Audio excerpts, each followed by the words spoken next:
भरत राम को मनाने के लिए अयोध्या से चले हैं और निश्चय करके चले हैं कि राम ने जब राजगद्दी त्याग दी तो भरत इस राजगद्दी को स्वीकार नहीं कर सकता, कुछ भी हो जाए। क्योंकि बचपन में ही भरत ने कह दिया था ये मेरा जीवन भर का विरोध है कि जिसको राम ठुकरा देंगे भरत के उसको स्वीकार कभी नहीं करेगा। तो इसलिए भरत का तो एक ही काम था कि राम लौट के आ जाएं और लौट के आकर के अयोध्या का राज संभाल लें। वो निश्चय करके इस चीज़ को आए थे। लेकिन उनका नियम क्या था, जब उन्हें पता लगा कि राम पैदल घूम रहे हैं, उनके पैर में जूते भी नहीं हैं, तो मैं रथ में नहीं चढ़ के जाऊंगा। भरत नीचे उतर गए, भैया मेरा पैदल गया है, और नीचे चल के कोमल पैर हैं भरत के। तो राम ने देखा, भरत को जब गले से लगाया तो उन्होंने देखा झलका झलकत पायन ऐसे अंबुज कोस ओस कन जैसे। उनके कोमल पैरों जो हैं उन पर छाले पड़ गए हैं, और वो छाले उनके पैर के ऊपर ऐसे चमक रहे हैं, बड़े बड़े छाले, जैसे कमल की जो कोमल कली होती है। उनके पैर इतने कोमल थे जैसे कमल की कली होती है। तो कमल की कली के ऊपर जैसे ओस के बिंदु पड़ जाते हैं और चमकते हैं बड़े बड़े, इसी तरह से वो छाले चमक रहे। तो राम ने कहा कि ये क्या मतलब। कहने लगा भैया जब आपने पैदल यात्रा की तो मुझे भी पैदल यात्रा करना चाहिए।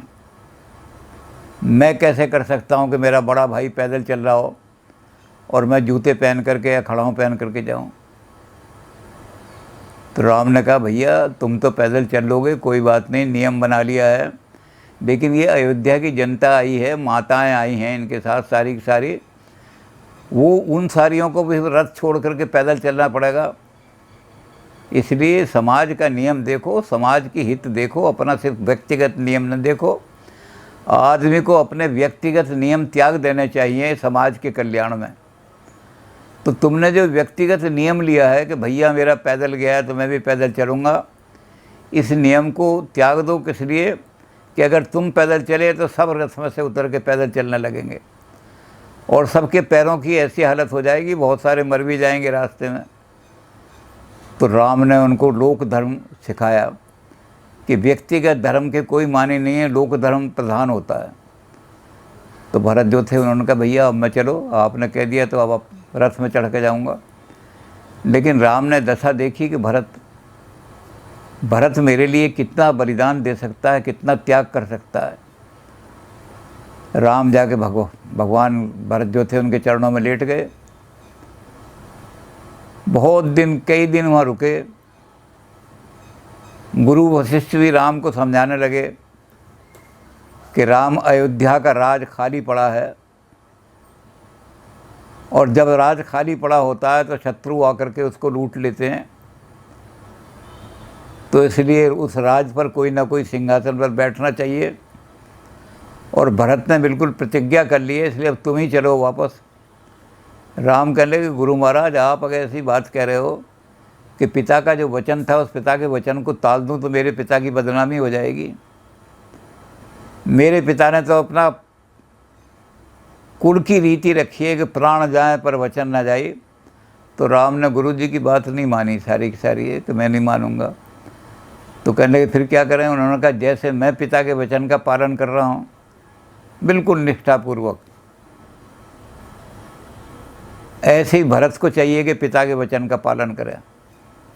जब पिता ने इसको राज दे दिया है तो पिता के वचन का इसको भी पालन करना चाहिए। लेकिन गुरु कहने लगे कि भरत ने तो प्रतिज्ञा की हुई है कि जिसको राम ने ठुकरा दिया उस राज को स्वीकार नहीं करेगा। तो कई दिन परामर्श होता रहा, कई दिन तक चलता रहा, लंबा चौड़ा विषय जो है। लोग मनाते रहे राम को। जो माताएं गई थी तीनों, राम ने कहा एक काम मैं कर दूं, यहाँ बड़ा अच्छा काम कर दूं। क्योंकि जब भरत अपनी माँ से बहुत नाराज़ हुए तो माँ ने कहा कि तूने हमारे कुल का नाश कर दिया, तो कुल नाशनी है। अब जो तूने कर दिया वो तो कर दिया, लेकिन दो बातें मैं प्रतिज्ञा कर रहा हूँ एक तो है कि मैं ज़िंदगी भर तुझे माँ नहीं कहूँगा, मैं तो तुझे अपने पिता की हत्यारी कहूँगा। मेरे बाप को मारने वाली तू है, मेरे भाइयों को वन में भेजने वाली, अयोध्या को सुनसान करने वाली तू है, इसलिए तुझे माँ कह करके संबोधित नहीं करूँगा। और दूसरा ये कि जब तक कोशिश हो तू मेरे सामने ना आना, जब तू सामने आएगी तो मैं आँख बंद कर लूँगा। तो राम ने दोनों चीज़ों को समझा करके उन्होंने अच्छे खूब प्रवचन दिए, बहुत बड़े बड़े लेक्चर वेक्चर दिए। सारे लेक्चर कर के भरत से कहा कि माँ तो माँ ही होती है, माँ का दर्जा बहुत ऊंचा है, माँ का दर्जा पृथ्वी से भी भारी है।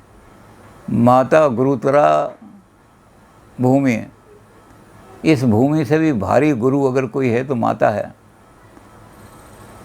तो माता का दर्जा बहुत ऊंचा है, इसलिए इसको तुम नकार नहीं सकते, तुम्हें तो माँ ही कहना पड़ेगा चाहे कुछ भी हो। तो एक तो उन्होंने ये बहुत बड़ा काम किया कि जो भरत जी ने बिल्कुल त्याग दिया था वो भरत जी। दूसरे उन्होंने कहा कि दोष दे जननी जड़ ते सोई, सो गुरु संत सभा नहीं से। जो अकेला दोष तेरी माँ को ही सारा दोष दे रहा है कि तेरी माँ सारी दोषी है, उसको कोई अच्छा गुरु नहीं मिला। पता नहीं किस किस का दोष है इसमें। कोई कह रहा है कि माँ का दोष है, कोई कह रहा है पिताजी इतनी जल्दी कैसे उन्होंने बात को स्वीकार कर लिया, कोई कह रहा है कि पिताजी को ध्यान नहीं रहा इस बात का कि भाई पहला वरदान पहले देना चाहिए था कि भरत को पहले राज तिलक दे दूँ, पहला वरदान, और दूसरा वरदान राम को वनवास बाद में दूँ। अगर भरत आ जाते तो तुम्हारा वनवास नहीं होता। तो कोई कुछ कह रहा है, कोई कुछ कह रहा है। तो तेरी माँ को जो अकेली को दोष दे रहा है कोई आदमी, तो उसे कोई अच्छा गुरु पढ़ाने वाला नहीं मिला, और वो किसी सत्संग में नहीं बैठी, किसी बुरे आदमी की संगत में पड़ गई है। और बुरे आदमी की संगत में पड़ने से आदमी जो है वो नीचे की तरफ गिर जाता है। जैसे जल जो है, जब बुरे आदमी की, जब मिट्टी जो है बुरे आदमी की संगत में पड़ जाती है, जो आदमी को नीचे, जल का स्वभाव है नीचे गिरना, तो जब मिट्टी जो है वो जल के साथ मिल जाती है तो कीचड़ बन जाती है। मिट्टी का दोष नहीं है इसमें, दोष संगत का है। और अगर वही जल, वो मिट्टी जो है वही हवा के साथ मिल जाए तो बादल बन जाते हैं सारे के सारे। तो कोई अच्छा गुरु और अच्छी संगत नहीं मिली तेरी माँ को, मैं तेरी माँ का दोष नहीं है। तो उन्होंने कैकई को भी, जो कैकई बड़ी गिलानी महसूस कर रही थी, कैकई को भी कह दिया कि माता तेरा दोष नहीं है, पता नहीं किसका दोष है। कौन आदमी, कोई किसी को दोष दे रहा है, कोई किसी को दोष दे रहा है, कोई मुझे भी दोष दे रहा है कि राम प्रजा का और पिता का और माता का, बूढ़े माता पिता का भी ध्यान नहीं रखा उन्होंने और उनको छोड़ करके चले गए। बुढ़ापे में ध्यान करना चाहिए था कि माता पिता की सेवा करूं। तो कहते हैं बहुत सारे लोग मुझे दोष दे रहे हैं, बहुत सारे किसी को दे रहे हैं। तो माता को उन्होंने संतोष दिया। तो कल जहाँ जितने दिन वो रुके, राम यही काम करते रहे, बहुत दिनों रुके वहाँ। और अंत में भरत ने कहा कि मैं आपके बिना लौट करके नहीं जाऊँगा। राम ने कहा 14 वर्ष जब पूरे हो जाएंगे पूरे उस दिन, तब मैं लौट के आऊँगा। तो पार्वती बड़े आश्चर्य में पड़ गई। पार्वती कहने लगी भगवान शंकर से कि 14 वर्ष का वनवास जो कैकई ने दिया, इतना लंबा चौड़ा, तो 14 का क्या मतलब है?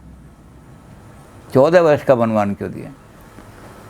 तो भगवान शंकर ने कहा पार्वती, सारा तुम कथा सुन रही हो, देख रही हो कैसे राम वहाँ से चले हैं, कैसे भरत उनके साथ साथ आ रहे हैं, और भरत ने कितना त्याग किया है, पैदल आ रहे हैं बेचारे इस तरह लेकर के, इतना लंबा जर्नी कर रहे हैं, और अयोध्या का राज उनके सामने रखा हुआ है, खीर सामने रखी है फिर भी आदमी नहीं खा रहा है। तो कहते जिसको खीर देखने को ही नहीं मिली हो, वो कहते जी बड़े त्यागी हैं, इन्होंने कभी खीर नहीं खाई, तब तो कोई त्याग नहीं है वो, क्यों? और जिसको सामने खीर रखी और फिर वो कहे मैं नहीं खाऊंगा, उसको कहेंगे कि ये त्यागी है आदमी। तो सब कुछ छोड़ करके आया है भरत जो है, इतना सब त्याग कर रहा है, तो क्यों कर रहा है, क्या कारण है इसका?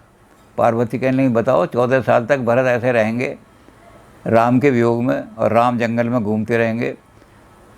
तो भगवान शंकर कहने लगे पार्वती देखो, संसार के अंदर जो सारा गड़बड़ है वो ये है कि प्रेम खत्म हो गया है दुनिया के अंदर। घृणा बहुत बढ़ गई है, भाई भाई से द्वेष करने लगा। और जिस समाज में प्रेम नहीं होता वो समाज नष्ट हो जाता है। तो प्रेम तो अमृत है जो समाज को जीवित रखता है। प्रेम तो अमृत है जो परिवार को टूटने से बचाता है। तो अमृत निकालना है, अमृत का खोजना है, क्योंकि प्रेम नष्ट हो गया है, कहीं प्रेम दिखाई नहीं देता। तो प्रेम रूपी अमृत लाएंगे तो समाज बचेगा, प्रेम रूपी अमृत नहीं लाए तो समाज नष्ट हो जाएगा।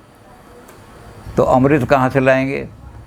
तो शंकर कहने लगे कि अमृत पार्वती कहाँ से मिला था?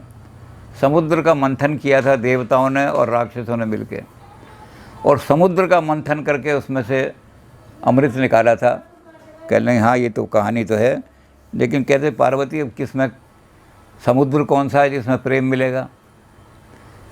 तो उन्होंने कहा कि प्रेम अमीय मंदर विरह भरत पयोधि गंभीर।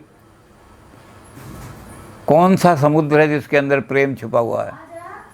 तो उन्होंने कहा कि भरत का व्यक्तित्व प्रेम, अपार प्रेम है, उसमें प्रेम का सागर है, और इसको जब मंथन करोगे तो प्रेम निकल आएगा, समाज में प्रेम ही प्रेम फैल जाएगा। भरत के चरित्र को जो पढ़ेगा वहाँ प्रेम ही प्रेम फैलेगा। तो कहने लगे समुद्र का मंथन शुरू करना है। अब समुद्र का मंथन करने के लिए जैसे मथानी बनाई थी मदराचल पर्वत की, ऐसा कठोर मथानी चाहिए। तो कहने लगे मथानी कौन सी है? प्रेम अमीय मंदर विरह। प्रेम का जो प्रमाण है वो विरह है। मुंह के सामने तो हर एक प्रेम करता है, अजी मैं तुमसे बड़ा प्रेम करता हूँ, तुम्हारे बिना खाना नहीं खा सकता, तुम्हारे बिना रोटी। लेकिन अगर तुम यहाँ से चले गए तो आँख ओझल पहाड़ ओझल भूल गए सारे। तो प्रेम की परीक्षा विरह में होती है। दूर चले गए तब भी उतना ही प्रेम है, 10 साल बाद भी मिलेंगे तो ऐसा ही होगा जैसे बिल्कुल एक दूसरे से जब मिलते थे शुरू में। तो विरह पैदा किया भगवान ने कि विरह में भरत की अगर प्रेम की परीक्षा लेनी है कि वाकई प्रेम सच्चा प्रेम करता है या दिखावा करता है, तो विरह में परीक्षा होगी। तो विरह का मंथन लगाओ। अब इसमें से क्या करेंगे? अमृत कब निकलेगा? तो समुद्र में से अमृत निकला था 14 रत्न जब निकाले थे। 14 रत्न में अमृत निकला था। तो 14 रत्न जब निकलेंगे तभी तो अमृत निकलेगा। पार्वती कह लेंगे 14 रत्न कौन कौन से महाराज? कहते श्री मणि रंभा वारुणी शंख अमीय गजराज कल्पद्रुम विदु धैनु धनु धनवंतरी विषबाज। 14 हो गए। ये 14 रत्न समुद्र में से निकले थे, और धनवंतरी जो थे अमृत का कलश लेकर सबसे बाद में निकले थे। तो ये 14 रत्न में 14 रत्न निकालने हैं पार्वती, तो 14 रत्न के लिए मथानी मदराचल चलेगा। और ये 14 रत्न निकलेंगे तो तो राम जो हैं सूर्य वंश में पैदा हुए हैं। एक चक्र में एक वस्तु निकलेगी, 14 वस्तुएं जो निकले थे रत्न। तो एक चक्र सूर्य का जो है 1 वर्ष में पूरा होता है। एक राशि से चल के सूर्य दूसरी राशि तक आएगा तो 12 ही राशियाँ हैं संसार के अंदर। 12 महीने में सूर्य चल कर के आएगा, तब अपनी उस ओरिजिनल राशि पे पहुँचेगा जहाँ से चला था। तो 1 वर्ष में आज सूर्य का 1 चक्कर पूरा होता है, और 1 चक्कर पूरा होगा तो एक चीज़ निकल आएगी समुद्र में, 1 रत्न निकलेगा। तो पार्वती ये 14 चक्र लगाने पड़ेंगे तब अमृत निकलेगा। 14 वर्ष वो चक्र हैं सूर्य वंश के, 14 वर्ष वो सूर्य के चक्र हैं, जो सूर्य 14 बार घूमेगा और एक एक बार घूमता जाएगा तो एक एक रत्न निकलता जाएगा। तो ये सूर्य वंश में पैदा हुए हैं, से सूर्य के तरह से इनको निकालने पड़ेंगे। तो पार्वती इसलिए 14 के अमृत जब तक ना निकले तब तक मंथन करते रहो, और उस समुद्र का मंथन करो जो भरत है। भरत के एक एक उसके व्यक्तित्व को मंथन करते जाओ तो एक एक चीज़ निकलती जाएगी। और पार्वती तूने देखा नहीं, सबसे पहले जब समुद्र मंथन हुआ था तो पहले गरल निकला था, सबसे बाद में अमृत निकला था। कहले हाँ। तो कहते इसमें भी सबसे पहले गरल निकला है। गरल क्या है? गरल कड़वा होता है, जहरीला होता है। तो भरत ने सबसे पहले आते ही अपनी माँ को कटु वचन बोले, बहुत कटु वचन बोले, ये जहर है।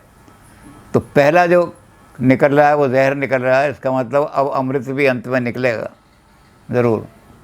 तो पार्वती कहने में समझ गई महाराज कि 14 चक्र, इसलिए सूरज के 14 चक्र होंगे 14 वर्ष में, तो उस तब जा कर के भरत की परीक्षा पूरी होगी 14 साल की, इसलिए 14 साल का वनवास दिया गया है।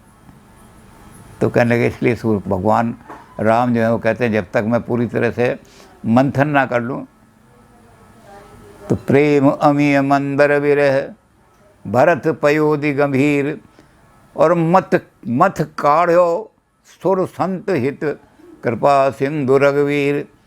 जो सुर हैं, देवता हैं, उनमें प्रेम रहना चाहिए, नहीं तो मिट जाएंगे। और जो संत प्रवृत्ति के लोग हैं संसार में, उनमें आपस में प्रेम रहना चाहिए, तो प्रेम का प्रचार करेंगे जहाँ जहाँ जो संत जाएगा। तो इसलिए उनके लिए अमृत निकाल करके भगवान ने कि संतों के लिए और देवताओं के लिए प्रेम रूपी अमृत भरत के व्यक्तित्व में से निकलेगा। इस भरत के व्यक्तित्व में से 14 बार चक्कर निकालने पड़ेंगे, तब जा कर के 14 रत्न निकलेंगे। तो इसलिए पार्वती 14 साल तक भगवान रहेंगे वन में, और 14 साल में जब भरत का शरीर जो है उसमें से वाकई लगेगा अब संसार में प्रेम खत्म नहीं होगा, इतना प्रेम निकल आएगा। तो पार्वती प्रसन्न हो गई, भगवान आपने सही बात बता दी, मैं तो बड़े रहस्य में पड़ी हुई थी। तो भगवान से भरत से कहने लगे कि भरत अब तुम जाओ और जा कर के पिता की आज्ञा का पालन करके राज सिंहासन संभाल लो। भरत बहुत भावुक हो रहे थे। तो भरत ने कहा कि महाराज मैं तो आपके राज तिलक की से सामग्री लेकर आया हूँ कि यहाँ आकर के आपका राज तिलक कर दूंगा तो आप अपने आप अयोध्या के राजा बन जाओगे, और फिर यहाँ जो आप रहोगे तो राजा की तरह से, कि राजा अपनी प्रजा को देखने आता है, यहाँ नौकर चाकर रथ हाथी सब घोड़े यहीं भेज दिए जाएंगे। तो राम ने कहा कि अयोध्या का राज तो 14 साल से पहले मैं ले ही नहीं सकता। तो भरत कहने लगे नहीं ले सकते तो मैं भी वापस नहीं जाता, मैं ये जो कुआं है इस कुएं के अंदर समा जाऊंगा, बैठ जाऊंगा। तो राम ने बहुत बड़ी बात कही, लंबा चौड़ा समझाया भरत को, लेकिन अंत में एक बात कही, और जब वो बात कही तो भरत एकदम उनकी आत्मा जाग गई। भरत के कंधे पर हाथ रखा राम ने। उन्होंने कहा कि भरत तुम्हारी जो भावनाएं हैं मेरे प्रति, उनका मैं बहुत कदर करता हूँ, बड़ी दृढ़ भावना मेरे लिए है, लेकिन एक बात मैं कहना चाहता हूँ, भावनाओं से कर्तव्य हमेशा महान होता है। भावनाओं से कर्तव्य भेद समाप्त नहीं होता। कर्तव्य का बोध करो। जासु राज प्रिय प्रजा दुखारी, सो नृप अवश्य नरक अधिकारी। मैं भी वहाँ नहीं होऊंगा, तुम भी नहीं होगे, तो क्या होगा? प्रजा को कोई लूट लेंगे, लोग मारेंगे। तो जो राजा अपनी प्रजा को सुख नहीं दे सकता, जो राजा अपनी प्रजा की रक्षा नहीं कर सकता, उसे नरक में घिसटना पड़ता है, चाहे कितना ही पुण्य कर ले वो। तो धर्म जो है वो ऊंचा है, भावनाएं नीची हैं। भावना से कर्तव्य हमेशा ऊंचा है, तो कर्तव्य का बोध करो। तो भरत ने कहा महाराज कर्तव्य का बोध करने के लिए मुझे अयोध्या के सिंहासन में बैठना पड़ेगा, ये तो मैं नहीं कर सकता। तो भरत ने एक काम किया और ने कहा एक काम करता हूँ मैं महाराज, आप नंगे पैर घूम रहे थे तो मैं वहाँ से खड़ावें लाया हूँ बनवा करके, इन खड़ाओं को अपने पैर में डाल लो, स्पर्श कर लो, और फिर मैं इन खड़ाओं को ले जाऊँगा, राज सिंहासन पर यही बैठेंगी और मैं सेवक बन के इनकी सेवा करूँगा। तो लक्ष्मण जी जो थे बेचारे छोटे बच्चे थे, कहने लगे खड़ाओं से क्या होगा, खड़ाओं से। तो गुरुजी ने कहा कि लक्ष्मण तुम समझे नहीं, पद का निर्णय पादुका से ही होता है। आदमी अंधेरे में भी, बहुत सारे जूते पड़े हुए हैं, बहुत सारी पब्लिक बैठी हुई है, 100-150 आदमियों के जूते पड़े हुए हैं, और आदमी अंधेरे में निकलता है तो एक एक जूते में पैर डाल के देखता है, ये मेरे पैर में फिट नहीं आ रहा और कोई। फिर उस जूतों में जो पैर में फिट आ जाता है उसको कहता है यही मेरा जो। तो पादुका ही निर्णय पद का करती है। तो भरत ने बड़ी अच्छी बात सोची है कि अगर राम ने पादुका को स्वीकार कर लिया तो इसका मतलब पद इनका है। ये इस बात को स्वीकार कर रहे हैं कि पद मेरा है। तो लक्ष्मण कहने लगे ठीक है, बहुत बहुत अच्छा है फिर तो भरत। राम कहने लगे, भरत कहने लगे कि तो कहने लगे फिर क्या करें। कहते जो तू सामग्री लाया है मेरे राज तिलक की, वो इस कुएं के अंदर डाल दे। ये कुआं तेरे ही नाम से प्रसिद्ध होगा, और इस कुएं पर जो भी आदमी आएगा, कोई भी आदमी किसी समय आए, उसे अपने धर्म का, कर्तव्य का ज्ञान हो जाएगा। मेरा क्या कर्तव्य है। तो भरत ने सारी सामग्री जो लाए थे, बढ़िया कपड़े और सब, उस कुएं करना। अब भी वो कुएं का नाम भरत कूप है। भरत को कर्तव्य का बोध कराया था भगवान ने वहाँ। कर्तव्य का ज्ञान करा के कहा था कि कर्तव्य बहुत महान है, अपने कर्तव्य से बिल्कुल मत बेच लो। और कर्तव्य क्या है कि प्रजा अगर दुखारी हुई तो तुम्हें नरकगामी होना पड़ेगा, तो जाके प्रजा की रक्षा करो। तो भरत ने कहा फिर महाराज एक खड़ाऊँ मैं ले आया हूँ, इनको एक बार अपने पैर में डाल करके मुझे दे दो। भगवान ने खड़ाऊँ जो थी उन पर पैर लगाया और पैर लगा के भरत के सुपुर्द कर दी। भरत ने कहा अब ये खड़ाऊँ ही राज करेगी अयोध्या पर। अब भरत वहाँ से आए लौट करके, सब रानियाँ साथ गई थी, माताएं साथ गई थीं, मंत्री साथ गए थे, बड़े बड़े लोग वहाँ अयोध्या के साथ गए थे, सारी सेना के साथ लौट लाट करके, और बड़े शांत हृदय से कि अब राम की खड़ाएँ आ गई हैं। सिर पर राम की खड़ाऊँ रखी हुई हैं, पीछे शत्रुघ्न चमर ढलते जा रहे हैं उनके, और अयोध्या में पहुंच गए हैं। जब अयोध्या के निकट पहुंचे तो भरत ने कहा कि मेरे भैया जो हैं, उन्होंने ये भी कहा था कि भैया राम के पिताजी के वचन पूरे करने के लिए ये करो कि मैं वन चला जाता हूँ, तुम वहाँ जाकर राज संभाल लो। राम ने कहा वनवास मुझे दिया, राजगद्दी चुदे दिए, पिता के वचन में हेरा फेरी नहीं कर सकते हम। तो वहाँ पहुँचे तो वो एक काम हो सकता है कि मेरे भैया जो हैं वो ज़मीन पर सोते हैं, रोज़ाना घास पर सोते हैं। तो मैं अयोध्या के महलों में, बड़े बड़े महलों के अंदर जो बड़े बड़े सिंहासन लगे हुए हैं, और शयन कक्ष में जहाँ फूलों की सेज बिछाई जाती हैं, मैं अयोध्या के महल में नहीं सोऊंगा 14 साल। तो लोग कहने लगे कहाँ सोओगे। कहते अयोध्या से थोड़ी दूर एक गांव है,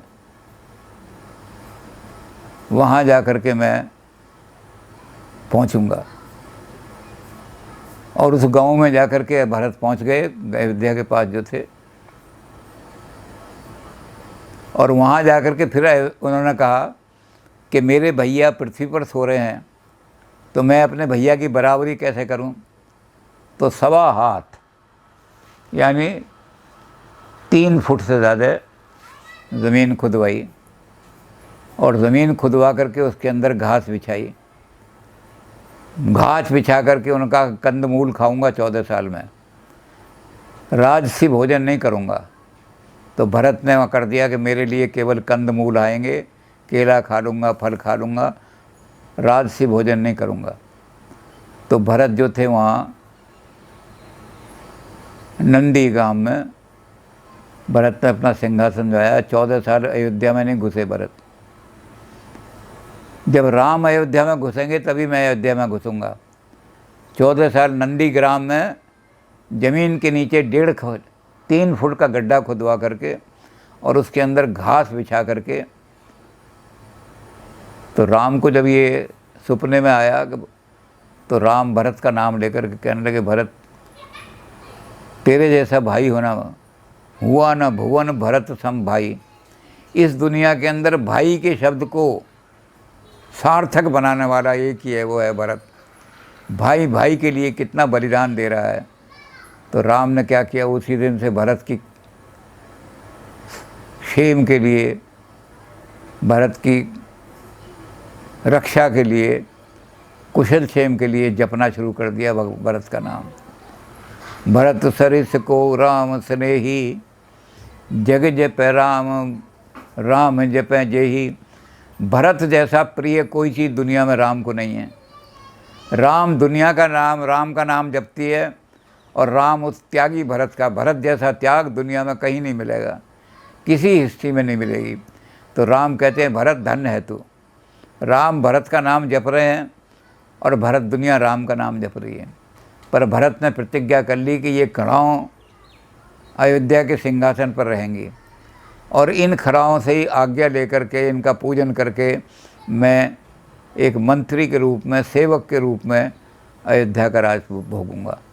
तो भरत अयोध्या नहीं गए, भरत नंदीग्राम में रहे और नंदीग्राम में बैठ गए।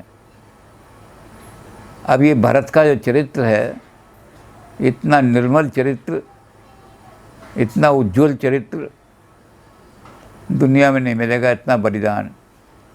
इसलिए तुलसीदास जी ने कहा, प्रणवहूँ प्रथम भरत के चरणा।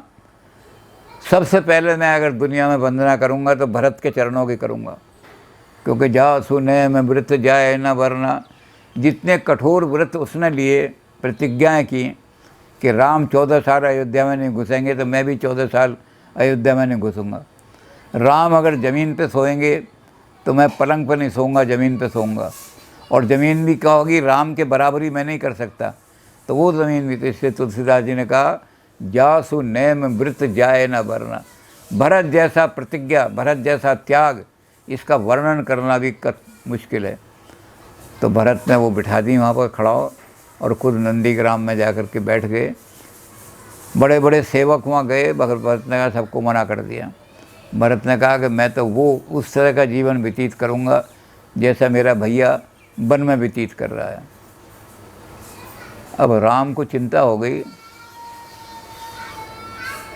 तुलसीदास कहते हैं कि भैया देखो, जो ना हो तो जग जन्म भरत को।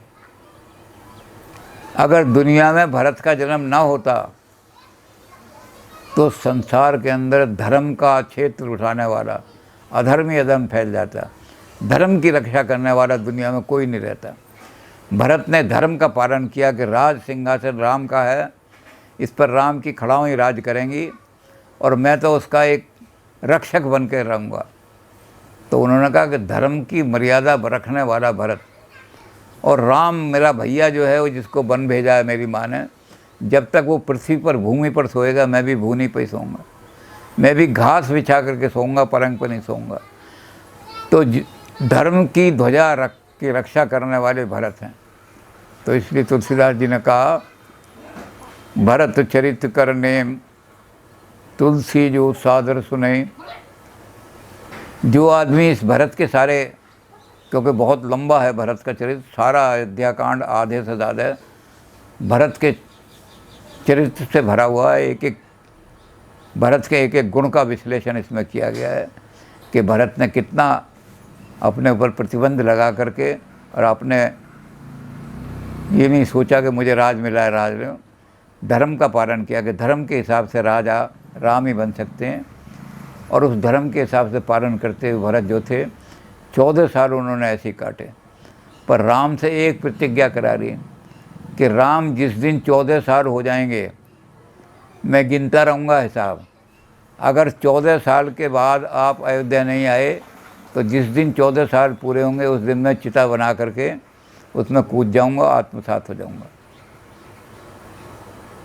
तो राम ने कहा कि 14 साल पूरे होते ही चाहे मैं दुनिया के किसी में कोने में हूँ, वो तेरे सामने पहुँचूँगा, ये प्रतिज्ञा कर रहा हूँ। तो 14 साल बाद ऐसे ही हुआ रामराज का मामला।